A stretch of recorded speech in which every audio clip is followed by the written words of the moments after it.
You're locked in to the hottest station on the planet. Resistance is futile. The revolution has begun.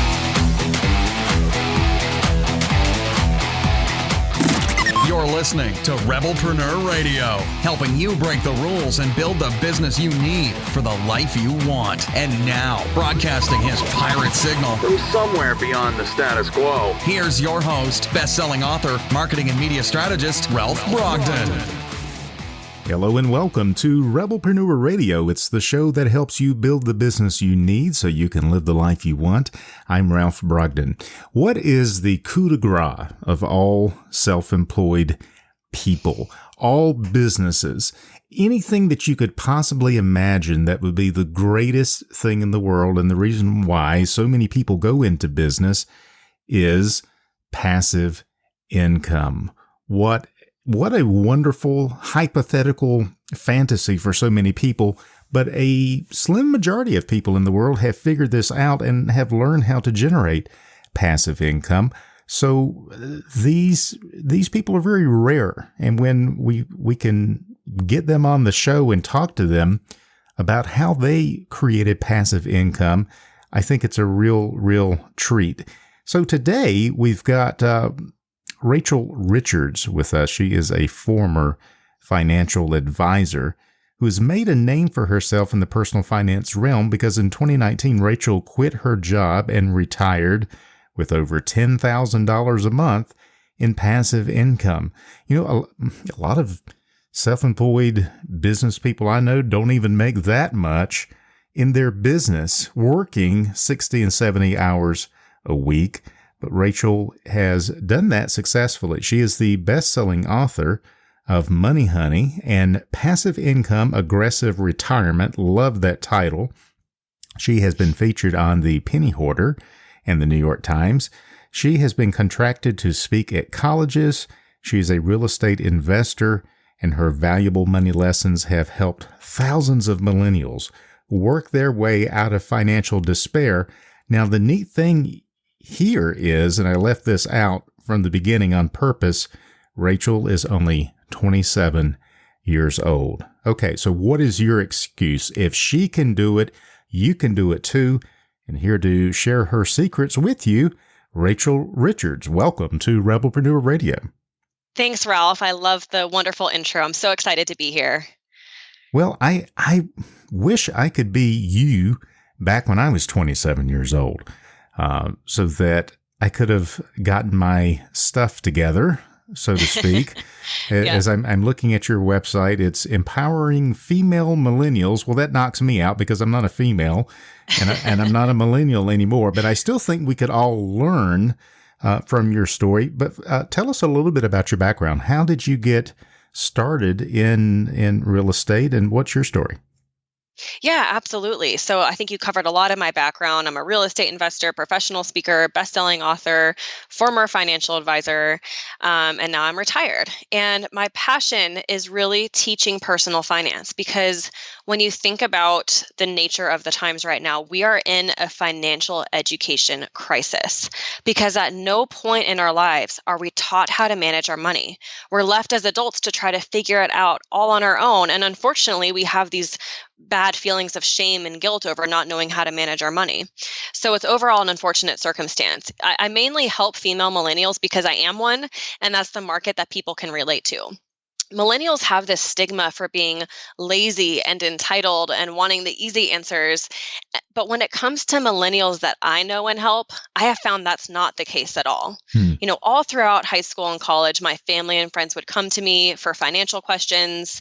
And my female millennial friends were the ones that they were not okay with not understanding finance. They wanted to know. They were eager to learn. They just needed a resource.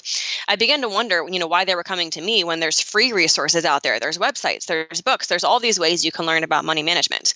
At some point, I realized Of course, personal finance tends to be a boring, intimidating, complex topic, right? No Yeah, one well, likes to go read a finance book. yeah, I mean, it's like, old guys in suits, and it's like boring, It's like Yeah. that's what comes to my mind when I think about personal finance. I can think of 1,000 things I'd rather do than think about that. You've put a completely different take on it.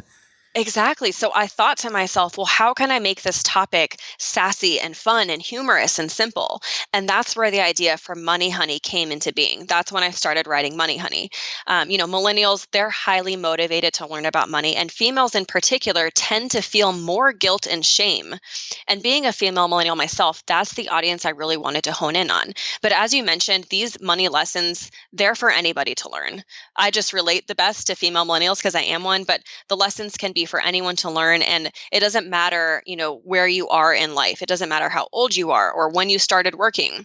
You can use these money lessons to set yourself up for financial success. I love that. And I love your branding. I love the title of your book, Passive Income, Aggressive Retirement. It's like, Thank you. Actually, I can't take credit for that. One of my readers thought of that for me. Yeah, I mean, I just think that's wonderful because we all know what passive aggressive is. I love the wordplay. As a copywriter, I'm impressed with that. That's wonderful. But Money Honey is an interesting concept as well. What does Money Honey represent? That was my way of putting a catchy phrase on a book. So it doesn't represent any particular idea or person. But now people call me, oh, like that's Money Honey Rachel. You need to go talk to Money Honey Rachel. So it cracks me up, but it's the perfect little catchphrase. It is. It's very catchy. So you've got a lot of great branding and ideas and things, and you really have put some new life into a topic that can be intimidating and can be quite boring for some people. I think these are lessons, like you said, everyone can learn, and regardless of age, regardless of where you are, we can always do better than what we're doing. And as you work, you're retired, right? But now your work is your play. So you're training, you're teaching, you're speaking, you're writing books, you're helping people to get their brains wrapped around this idea of personal finance. What is the greatest challenge? What's the obstacle that holds people back, that prevents them from grasping this and really mastering their money instead of becoming a slave to work or job or just to debt? What is the big problem here? The most common problem is a lack of urgency because we don't have the financial education in place. People don't understand how to manage their money well and why it's so important to learn this at a young age. It kind of goes to this whole instant versus delayed gratification concept. It's actually very similar to going on a diet. Diets are something that I personally struggle with. I mean, it's so hard to do. I constantly want my downfall is chocolate. I constantly want to eat like a cookie or chocolate or whatever. So it's the decision of if I eat this now, then that's going to impact me negatively in the long run. Whereas if I sacrifice this now, then I'm going to be healthier and lose weight and be fit like I want to in the long run. So it's all about delayed gratification. Delayed gratification, yeah. Well, that's hard though, right? It's so hard. Having the discipline when it comes to your financial future, it's one of the hardest things human beings can do is having that self-discipline. So the difficult part about financial education is first getting people to understand why this is actually so urgent and what the exact consequences are of not being informed about your money. Now, once you do that, once you have people on board and they're ready to learn, then it becomes easy. If someone is already at that level where they understand, they want to get their finances under control, then the most common problem I see at that point is generally people getting into credit card debt and not being able to find a way out. And I think taking both of those together, is it true that people go into credit card debt because they haven't learned delayed gratification? Instead of figuring it out, saving for it, budgeting for it, they get into a bind, or they just don't know how to stop themselves from buying something on Amazon, and so they charge it. Does one kind of feed into the other? Oh, for sure. I think it's all about that instant gratification. And the credit card debt makes that easy for you to do because suddenly something that you really, really want, feel like you deserve to have, but you can't afford, suddenly you can afford that if you have a credit card because then you can split it up into all these little payments. The thing that people don't take the time to do is actually do the math and calculate how much it's costing them. Mm. Because when you're paying 20 to 25% interest, that item is actually costing you hundreds of dollars more depending on the cost. So it's really easy to get wrapped up into that. Credit card companies really target young people because they know that young people don't know better, and that's really unfortunate. That's why it's one of the most common mistakes that I see, particularly young people making. And I think also, in the old days, and I'm old enough to remember the old days where everything was paper based. You'd get a credit card statement in the mail.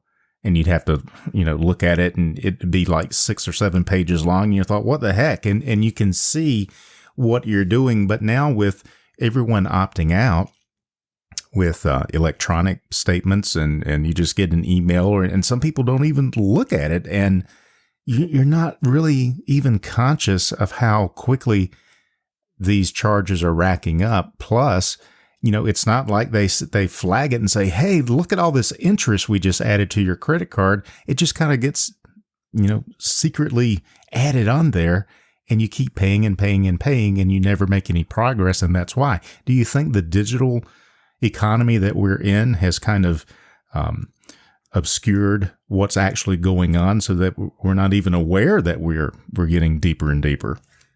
Oh, for sure. I mean, I use credit cards myself. I'm never going to be one that says credit cards are bad because they're actually can be a good tool if you use them wisely. So if you pay your balance in full every single month, that's the way to use a credit card. You have to treat it just like a debit card.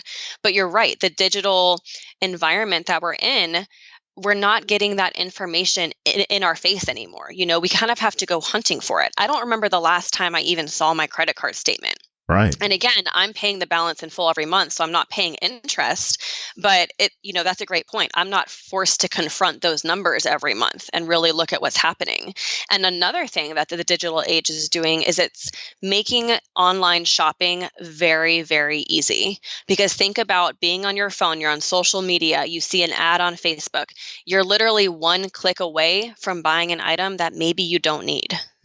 Yeah. Boy, you can go through my Amazon order history and see evidence of that. I mean, it's just right, like, me too. It's like you have purchased 672 items in the last 6 months. I'm like, what? When did I do that? Where did it all go? Right. My vice is books. I buy so many books, and it's like, man, I need to cut back. Yeah, that's one of the many things that I tend to indulge in, especially on Amazon. So I want to get to the passive income part of this, but I got to stick with where we are right now because I think a lot of people are thinking, hey, this is great. Congrats to you for figuring this out at your age because you're really set. You've got passive income. You're retired. Your work is now your play. You can do what you want. But it's too late for me. I'm in my 30s, in my 40s, even in my 50s. And I've got debt and I've got all of these things going on.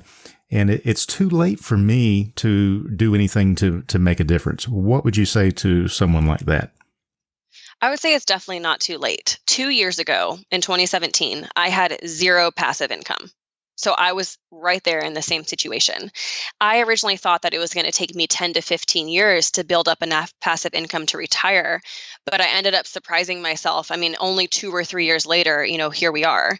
Now, the thing is, you really want to make sure that you have a hold on the fundamental foundation of finance itself. So you want to make sure you're doing a good job with saving, you're doing a good job with investing, you don't have any really crazy high interest rate debts. I really recommend that you get those debts paid off first. A mortgage is fine, but you want to really get a handle on those aspects of your finances before you start building passive income. Now, would you want to pay off debt before you save or invest, or do you need to do a little bit of both at the same time? So it really depends on your preference. So one things I do with my readers is I talk to them about how debt averse they are. Because someone like me, the idea of having debt it makes me panic. Like it makes me feel suffocated and weighted down. And I don't ever want to have debt. That's been one of kind of my fears and my driving forces throughout my financial journey is total avoidance of debt. Now, another person could be the total opposite of me, and there's no right or wrong. This is just personal preference. But maybe they would have this fear of not having enough in savings and feeling like they're not secure. And if they lose their job, then what are they going to do? That's so interesting. That's kind of, yeah, that's kind of the two extremes. What I like to do is I say, okay, you want to at least have $1,000 set aside in emergency savings, because what that does is we don't know when an unexpected expense is going to come up. None of us can predict the future. We don't know when our car is going to break down. We don't know when our dog is going to eat a tennis ball again, right? Yeah, and again. if you don't have that $1,000 set aside, you're going to be forced to go into more debt. You're going to have to put it on your credit card. It's going to be a total financial setback. So that's truly the first step, is have at least $1,000 set aside in an emergency savings. From there, it really is going to depend on how debt averse you are. Maybe you're going to think, okay, now I'm going to put 50% of this money towards savings, 50% towards debt payoff. Someone who's debt averse like me, they're going to put 100% of that extra money towards debt payoff and get that debt paid off as fast as they can. So it's really a matter of personal preference. I like how you put that, because that resonates with me. I'm not so much concerned about the balance on my credit card as I am my cash reserves. And if I've got sufficient cash reserves, I feel like, I could just pay off the low interest on the credit cards or whatever. And that doesn't really bother me so much if I have a nice reserve for things that come up. And I guess that's based just on personal preference, like you said, and where we are at different points in our life. So this is really good information. Now, you're saying that we should do these steps, get a plan in place for paying off debt, for saving and investing before we start working on passive income. Yeah, because I think it's important that you have your finances in order before you move on to something a little more advanced. I wouldn't recommend that someone tries to do something, risky or starts in making risky investments before they even have their credit card debt paid off, right? So there's a certain order in which you want to approach your financial life. Perfect. So how did you figure out this passive income thing? And for people who don't know what that is, passive income is income that doesn't require you to work for it. You have stopped exchanging time for money. And there's a few vehicles, a few different ways you can do that. The vehicle that worked for you was real estate. Tell us about that story. How did that come about? Yeah, so I have a couple different passive income streams, and real estate is one of them. So real estate was something I always wanted to invest in just based on what I had learned about it. I truly think it's one of the best tools for building long-term wealth. So I had always wanted to invest in real estate. My husband and I, we bought our first duplex in 2017. And keep in mind, this is in Louisville, Kentucky. So housing prices are reasonable. Cost of living is very low. I say that because I know that there's Bay Area people and New York City people that are probably just scoffing at me. Right. And it's true that it's not realistic everywhere in the country. But, our first duplex, it cost $100,000.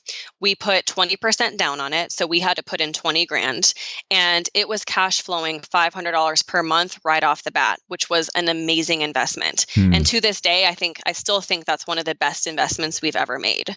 But that was our first purchase, January 2017. From there, we were just saving that $500 so that we could reinvest it later. And once you kind of get your first one and then your second one, your momentum really builds up quickly because you're saving all this cash flow, and you can start buying these properties a lot more aggressively. So that's kind of how our journey started.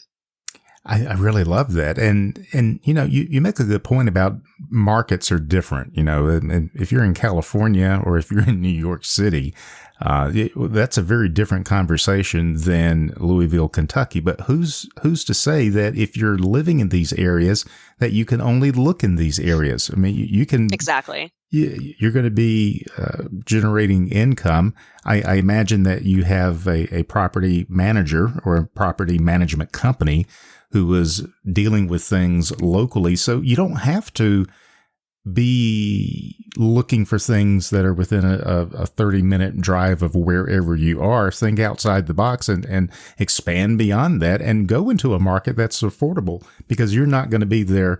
You're not like Mr. Roper, on Three's Company, where he's living in the building and he's taking care of stuff. That's kind of the what people typically think when they're thinking about the landlord. But you're setting up something that makes it possible to do this as an absentee with passive income, because you've got so many. How many? You've got 35 rental units, right? Yes, so and 35 growing. floors. In Louisville, Kentucky. And here's the thing. So the concept you're talking about, I call it long distance landlording, because you're right. There's nothing stopping you from looking into a different rental market or a different state to invest. And for a lot of the people living in California or some of these really high cost of living areas, that's the way to do it. Now, here's the funny thing, because some people will say, well, Rachel, it's easy for you to say, you live in Kentucky, but it's, whatever, who knows how it is in reality. Here's the funny thing is that my husband and I are in the middle of a cross-country move right now. So we're literally moving into Colorado. We are now officially long-distance landlords. We have people in place in Kentucky to help us manage, to do maintenance, to do cleaning, everything we need. So, I am living that out in reality now, and I'm seeing that it's absolutely possible. Yeah. So, if this is something that you're thinking about, I remember someone saying one time that they didn't want to own a restaurant because they didn't want to get up at 4 a.m. and go in there and cook. It's like, what? Owning it is different from running it. Okay. So when we're talking about passive income and long distance landlording, you own the thing. It doesn't mean that you run the thing or that you're there working 9 to 5 and having to deal with phone calls and everything. And so there's lots of different ways that you can achieve your goal. And so this is one way that's worked for you. Now, you mentioned that you had a couple of passive income streams. Would you want to share your other stream? Oh, sure. It's my royalties from my books. There you go. So that's my other big chunk of income. Yeah, I have my 2 books, Money Honey and Passive Income Aggressive Retirement. And in February 2020, I had my first $7,000 month. So this is a passive income stream in that I could do very, very little to no work to maintain it at its current level. Now, because I am retired and because this is my passion, right now it's about working if I want to, not because I need to. So I'm still trying to grow this and make this passive income stream even bigger, which is why I'm spending a lot of time on it right now. Excellent. Well, that is really, really, really amazing that that you're having such good success with your books. I love books. I love writing books, not because they are big money makers, but because I just enjoy writing. But one wonderful thing about whether it's a book or whether you put together a course or whatever it is, information product, you write it once, you create it once, and you're done. And you can scale that infinitely. So it doesn't create more work for you to sell 10,000 books as it does to sell 1 million books, unless you are the one printing it, putting it in the envelope and mailing it out. But these days we don't have to do that. So you've really got some great strategies in place.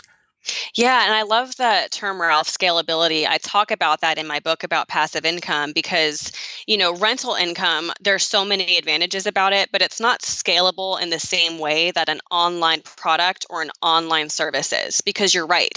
It doesn't take any more work on my part for my book to sell 10,000 copies versus 1,000 copies. The work is done. I've already written it. Now I can sit back and just take in the royalty income. So scalability is something that I see as a huge benefit whenever you're looking at a different type of passive income stream to start pursuing. Excellent. So you are also doing speaking and going around to different colleges and sharing your strategies with your target audience, with millennials. What are you working on right now that's got you really excited?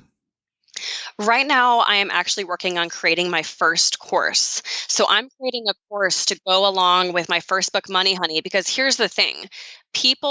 Some people need a higher level of accountability to implement what they've learned. Some people can take a book, they can do it all themselves, they're in great shape.